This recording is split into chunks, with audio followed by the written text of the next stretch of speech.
Salaamu calaykum. Ma ogtahay in madaxweyne Mareykan ah lagu dhex toogtay isagoo saaran gaarigiisa? Haddaba waa madaxweyne John Kennedy. Waxa uu ahaa hogaamiye rajo badan geliyay shacabka Mareykanka, isagoo xilkii hayay inta u dhaxaysay 1961 ilaa 1963. Saaxiibayaal, waxaan idinla wadaagayaa waxyaabaha la yaabka leh ee aan ka soo ogaaday safarka xiisaha leh iyo taariikhda kooban ee madaxweynaha Mareykanka ee sida la yaabka leh loo toogtay, iyo xitaa waxaan kula wadaagayaa waxyaabaha keenay in guud ahaan la bedelo safarada madaxda Mareykanka. Waayahay, haddaba daawade dib ugu laabo 22 Noofembar 1963. Kennedy isagoo socdaal ku marayay magaalada Dallas ee gobolka Texas, isaga iyo kolonyadiisii ayaa la weeraray. November 22nd, 1963, John F. Kennedy was assassinated in broad daylight during a motorcade in Dallas. Waxaana halkaas lagu toogtay madaxweynaha isagoo saaran gaarigiisa, waxaana isla goobta ku dhaawacmay gudoomiyihii gobolka Texas, John Connally. Maxaa isbedelay dilkii Kennedy kadib? Haddaba saaxiibayaal, dilkii Kennedy waxay dhalisay isbedel weyn oo lagu sameeyay amniga iyo sida loo ilaaliyo madaxda Mareykanka. Kolonyada iyo gaariga madaxweynaha tan iyo waqtigaas si weyn ayaa loo bedelay, iyadoo la kordhiyay gaashaandhigga, farsamooyinka cusub iyo ilaalin joogto ah si looga hortago dhacdo la mid ah midii hore. Maanta waxaynu baranaynaa sida loo ilaaliyo madaxweynaha. Sidoo kale waxaan muhiimadda siin doonaa gaariga lagu magacaabo The Beast. Haddaba saaxiib, ma sahlana in madaxweyne Mareykan ah in la weeraro, sababtuna muuqaalkan ayaa ku ogaanaysaa. Suuragal maahan in kooxda ammaanka adeega qarsoon Secret Service-ka inaysan helin xog kasta oo ku soo aadan safarka weerar suuragal ah in lagu qaado madaxweynaha Mareykanka iyadoo uu socdaal ku jiro. Halkan hoose ee daboolkan waxaa ku qarsoon bam aan la ogeyn oo uu qarxi doono dhowaan. Dhowr ilbiriqsi gudahoodna baabuurta madaxweynaha ayaa halkan ku soo fool leh. Laakiin saaxiibayaal, warku intaa kuma sinna.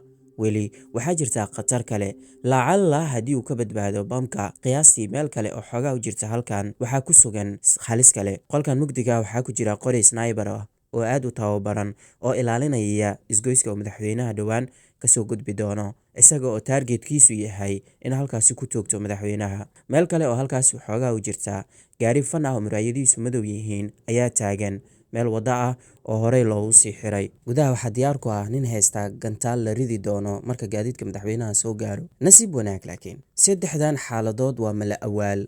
Waa un sida ay maskaxdeenu sawiran karto, balse waxay muujinayaan dadaalka adag ee adeega qarsoodiga ah sameeyaan si ay u xaqiijiyaan in madaxweynuhu uu nabad qabo. Haddaba saaxiibayaal, sidee bay kula tahay in madaxweynuhu kaga badbaadi doono saddexdan khatar? Waa bamkii, waa sniperkii qorigii ahaa, iyo sidoo kale waa gantaalka ninka ridi doona. Marka madaxweynuhu weli qiyaastii u jiro 2 daqiiqo daboolku ku dhagan yahay bamka, gaariga ugu horeeya ee kolonyada waxay ugu yeeraan gaariga route car. Wuxuu markiiba ka gudbayaa goobtaas. Gaarigan iyo gaariga kale ee loo yaqaan pilot car ayaa xaqiijiya mar walba in waddadu safe tahay oo aynan lahayn caqabado. Waxaa gadaashooda socda sweepers oo inta badan waa mootooyin, kuwaasoo ka caawiya nadiifinta waddada hore. Si kooban, ma awoodaan inay aqoonsadaan bamka. Halkaasna kolonyada ugu muhiimsan ee uu madaxweynuhu la socdo oo ka kooban gaadiidka adeega qarsoodiga ama Secret Service-ka ay ku soo dhowaanayaan madaxweynaha gaarigiisa. Marka gaariga madaxweynuhu uu soo dhowaado bamka, qof ayaa riixaya badhanka qarxinta bamka, balse waxba ma dhacayo. Ma qarxin bamkii? Haa, qorshihii ayaa dhicisoobay. Taasna waxaa sabab u ah gaarigan electronic countermeasure, mid ka mid ah gaadiidka ugu farsamada sareeya ee kolonyada. Saqafka sare ee gaariga waxaa saaran anteenooyin, kuwaasoo sii daaya hirar raadiya oo carqaladeeya dhammaan calaamadaha qarxinta. Farsamadan waxaa la yiraahdaa pre-jamming, taasoo u shaqeysa iyadoo anteenooyinku soo saarayaan calaamado buuq aad u xoog badan oo ka hor istaagaya calaamadaha kale inay dhex maraan. Sidaas darteed, kolonyadu waxa ay si caadi ah uga gudbeen khatarta koowaad una dhaqaaqeen halista labaad. Waa qoriga sniper-ka ah, kaasoo ku soo aadan daaqadda. Gaariga electronic countermeasure-ka waxaa daba socda gaariga madaxweynaha ee loo yaqaan The Beast. Si kastaba ha ahaatee saaxiibayaal, lama hubo in madaxweynuhu gaarigaasi ku jiro, maadaama gawaaridan ay yihiin 2 gaari oo isku mid ah oo safar kasta isla socda. Cid garan karta ma jirto midka uu ku jiro madaxweynaha, maadaama ay dhan walba iskaga mid yihiin. Waxaa gadaashood socda 2 gaari oo sida shaqaalaha amniga ugu muhiimsan ee madaxweynaha. Gaariga koowaad waa halfback oo ay saaran yihiin waardiyayaasha gaarka ah ee madaxweynaha. Wax kastoo dhaca, iyagu waa inay madaxweynaha la joogaan. Gaariga labaadna wuxuu sidaa kooxda counter assault team oo ah ciidamada culus ee hubeysan kuwaasoo loogu talagalay inay dagaalamaan iskana caabiyaan haddii cadow ama weerar dhaco.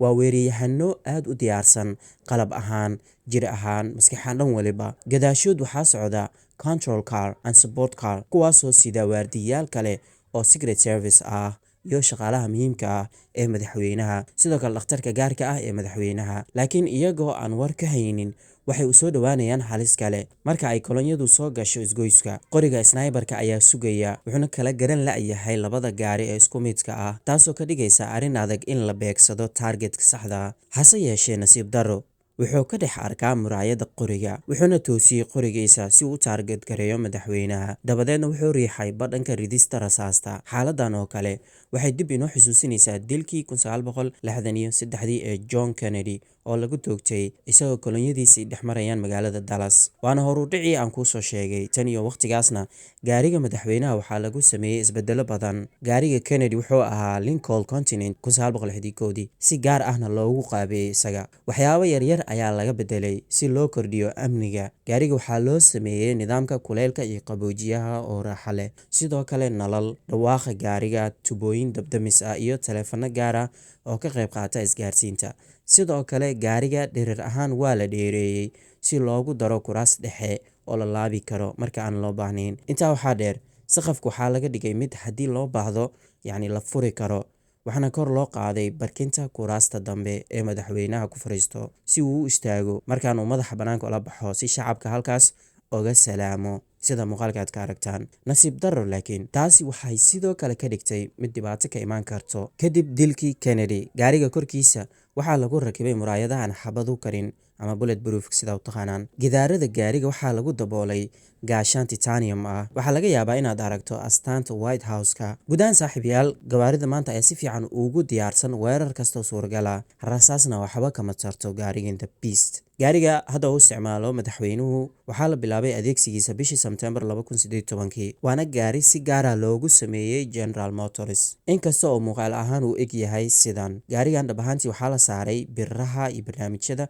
gawaarida xamuulka ah ama motoorada waaweyn ee xamuulka ah si uu u qaado culayska in ka badan 6804 kilogaram. gudaha gaariga ma jiro hal meel oo furan si inaysan gelin kiimikaal haddii weerar kiimika dhaco. taayeeradiisu waxay awoodaan inay sii shaqeeyaan oo gaarigan wadaan xitaa haddii la toogto. albaabadu waa 8 inji, waxaana lagu qalabeeyey gacan qabsi nidaam koronto ah si aysan dad dibadda ahi u furin ilaa kuwa shaqada ku leh mooyaane. had iyo jeer gudaha waxaa lagu kaydiyaa dhiig isla nooc madaxweynaha ah haddii xaalad degdeg ah dhacdo. waa sidii gaari taangi oo kale ah oo loo sameeyey inuu adkaysto weerar kastoo suuragal ah.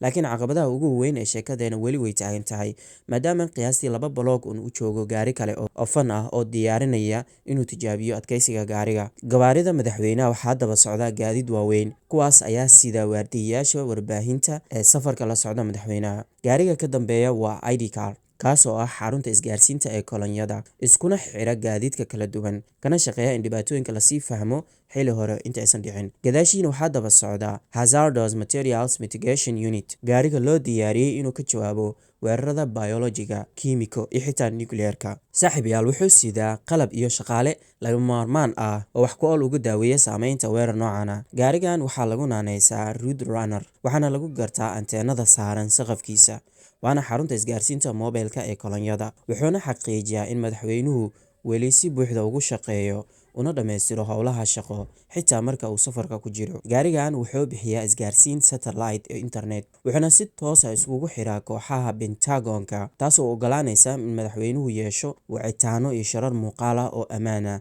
xitaa isagoo wadada ku jira. dhammaadka kolonyada, ambalaas maxalli ah ayaa raacda si haddii wax dhacaan ay diyaar u ahaadaan, waxayna calaamad u tahay dhammaadka kolonyada, kuwaasoo loo yaqaan rear guards, gaadiidka booliiska maxalliga ah ee xaqiijiya in gaadiid kale aanu kaga imaanin gadaal. xilligan safarka madaxweynuhu wuxuu soo gaarayaa isgoyska halka uu ku sugan yahay gaarigan soo sheegnay. si dhaqso ah nin ayaa ka booday gaarigan, wuxuuna qori gantaala u isticmaalay gaariga madaxweynaha. marka xaalad sidan oo kale ay dhacdo, ilaalada madaxweynaha iyo gaariga electronic countermeasure waxaa lagu qalabeeyey bambooyin qiiq ah, islamarkaana la rido markii ay wax dareemaan. gaadiidkuna waxay ku qarsoomaan qiiqaas taasoo ka hortagaysa in la helo aragti toos ah, yacni taargetka ayaa ka qaldamaya gantaalka la soo riday. qiiqan waxaa loo diyaariyey hab uu qariyo kulaylka ay gaadiidku soo daayaan, taasina waxay ka dhigan tahay in xitaa gantaalada raaca kulaylka yacni aanay ku guulaysan karin inay bartilmaameedsadaan. intaa waxaa dheer, gaariga The Beast ayaa isla marka goobta ka baxsanayo.